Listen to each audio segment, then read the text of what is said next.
Bismillahirrahmanirrahim. Assalamualaikum warahmatullahi wabarakatuh. Perkenalkan, nama saya Latifah Wulandari dari kelas KPIB semester 4. Di sini saya akan menjelaskan secara singkat mengenai materi pengantar metode hadis. Sebelum kita masuk kepada metode, saya akan menjelaskan mengenai definisi daripada hadis itu sendiri. Nah, hadis menurut bahasa yaitu sesuatu yang baru, menunjukkan sesuatu yang dekat atau waktu yang singkat. Menurut ahli hadis, ialah seluruh perkataan, perbuatan, dan hal ihwal tentang Nabi Muhammad SAW. Dalam proses memahami dan menyingkap makna hadis tersebut, diperlukan suatu cara dan teknik pemahaman yang benar dan matang. Nah, berdasarkan hal ini, para ulama syarah hadis menggunakan beberapa metode dalam memahami makna dan kandungan hadis. Nah, metode tersebut dikelompokkan menjadi 4. Yang pertama menggunakan metode tahlili, yang kedua metode ijmali, kemudian metode mukarron, dan yang terakhir metode maudu'i.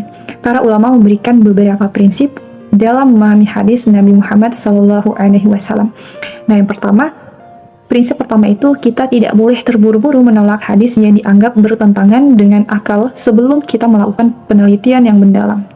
Nah, yang kedua, memahami hadis secara tematik atau maudu'i, sehingga memperoleh gambaran utuh mengenai tema yang akan dikaji. Baiklah, kita masuk kepada menjelaskan satu persatu daripada metode hadis.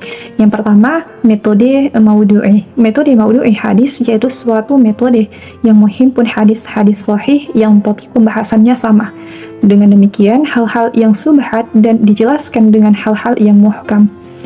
Hal-hal yang mutlak dapat dibatasi dengan hal yang muqayyad atau terikat. Nah, kita masuk kepada metode yang kedua, yaitu metode tahlili atau analitis. Metode ini memahami hadis-hadis Rasulullah dengan memaparkan segala aspek yang terkandung di dalam hadis-hadis yang dipahami serta menerangkan makna-makna yang tercakup di dalamnya sesuai dengan keahlian dan kecenderungan pensyarah yang memahami hadis-hadis tersebut.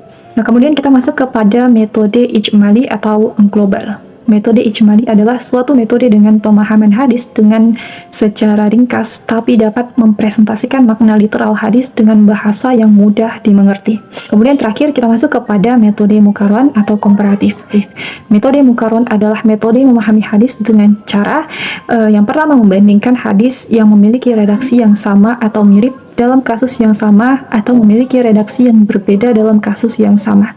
Kedua, membandingkan berbagai pendapat ulama syarah dalam mensyarah hadis. Nah, baiklah teman-teman sekalian, itulah penjelasan singkat dari saya mengenai metode hadis, yaitu tadi ada 4. Yang pertama ada metode maudu'i, kemudian tahlili, kemudian mukarron, dan juga ijmali.